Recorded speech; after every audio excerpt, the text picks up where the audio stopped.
The novel I read was Bless Me Ultima by Rudolph Anaya. The book is set in New Mexico during World War II. Um, the protagonist, Antonio, he's a 7-year-old boy. Ultima is a curandera. She's a healer. And Ultima is invited into the house of Antonio to live with him and his parents for the summer. Ultima's there as kind of a spiritual guide for Antonio, a mentor. This is a big year for Antonio because this is the year that he starts to lose his innocence of the world and is grappling with the harsh realities of life. So the book is, during the book he's searching for faith and spirituality, trying to find a higher power, trying to figure out which path of spirituality he wants to take. There's a lot of influence coming from his parents, whether to be Catholic or to work out in the fields or to move to California. So he has a lot of things that he has to deal with. Also, there's a lot of conflict that appears in this year of his life. He has to deal with some deaths, some murders, and this is all new for him. So his mother, his parents are Catholic. His parents want him to become a priest. He's not sure if he wants to be a priest. He doesn't know what he wants to do. So the book kind of guides us through his thoughts and his dreams and nightmares of what's going on in his world and what he's searching for. So a big theme in the book is symbolism and mythology and dreams. So what I wanted to do with my unit was kind of guide the students through a unit with the themes of mythology and dreams and archetypal figures, as Ultima is seen as an archetypal figure to Antonio. So I thought this would be a good interconnecting theme for the units. And as symbolism is normally found in dreams, and is heavily expressed in Antonio's dreams throughout the novel, I wanted to look at symbolism and give the students a deeper perspective of the dreams of Antonio, because his dreams tell a lot about his desires and wants and his fears. And this is true in mostly everybody's dreams. So I thought this would be a good activity to really delve into the dreams of Antonio, look at symbolism, explain symbolism, and have a good discussion about it. And for example, in the book, there's a couple symbols that represent something other than their tangible characteristics, such as the golden carp and the owl of Ultima and the Virgin of Guadalupe. So what I want to do is take the students from the physical level or the literal level to a more metaphysical level, and open their eyes up to the symbols found throughout this book. In this book, while reading it, I really felt like I was reading a long poem.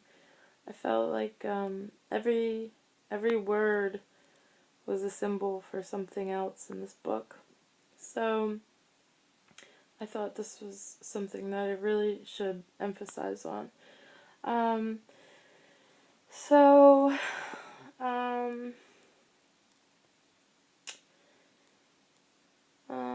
after the students have read the book in its entirety, I wanted to go back and discuss the symbolism found throughout the book, because the book is so culturally rich.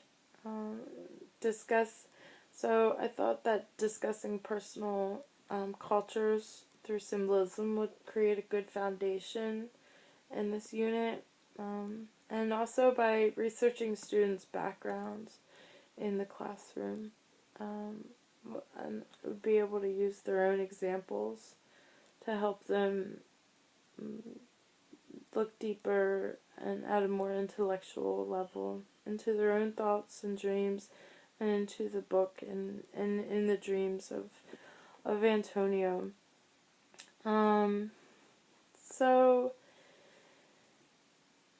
and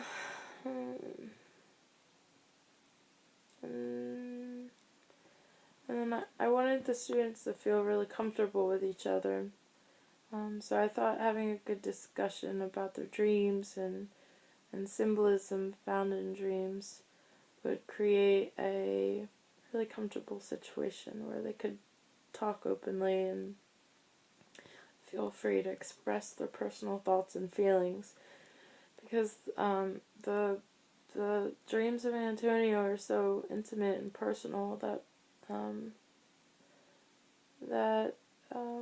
it can be really hard to be so open with such personal thoughts. And I want the students to be at a level where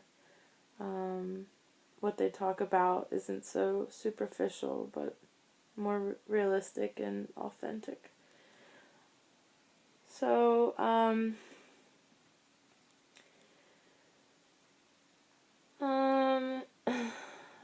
so doing self-reflection is important to incorporate in my unit, because this book is basically a big self-reflection of Antonio, looking into himself and his soul and the people around him, and really trying to figure out what's healthy for him, and trying to become his own self, and kind of not be influenced by the pressures of his parents, even though they're putting a lot of pressure on him. So an exercise that I thought would be good would be to read an excerpt from the book, from the novel, 2 times out loud, as the students close their eyes and listen to the passage. So this way the students are listening, and they're listening to my words and really just focusing on my words with their eyes closed, relaxed, just opening up their ears and not listening with their eyes or their mouth. And I read it 2 times to them.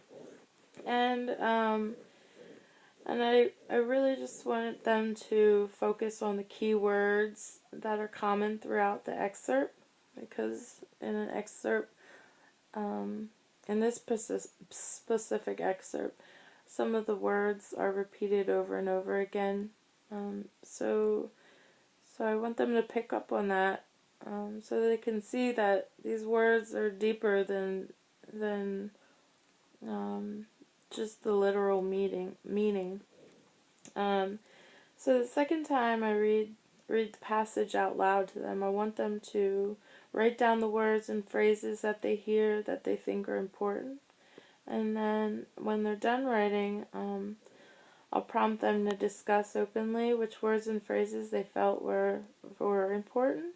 And I'll ask them to give me the literal definitions of these words, and then ask them what they thought the passage was about. And if they're unfamiliar with the words, I'd encourage them to look up the definitions. This activity would exercise their listening skills and create in their minds imagery, schemata relating to the novel. And they should start to be able to think about the words and create a picture in their minds of the interpretation of the passage. So, as kind of an activity assessment, I want them to think about which words in his dreams symbolize something else, and I want them to list at least 5 words and give their own interpretation of what they think those words mean from what they've read in the chapters. And I'd ask them questions like, can you foresee anything in the book just by analyzing these words? Or what do you think those words mean to you personally? So they're not only looking at Antonio's dreams, but reflecting upon their own as well. So, that's about it. I could go on, but I will not. Thank you. Bye-bye.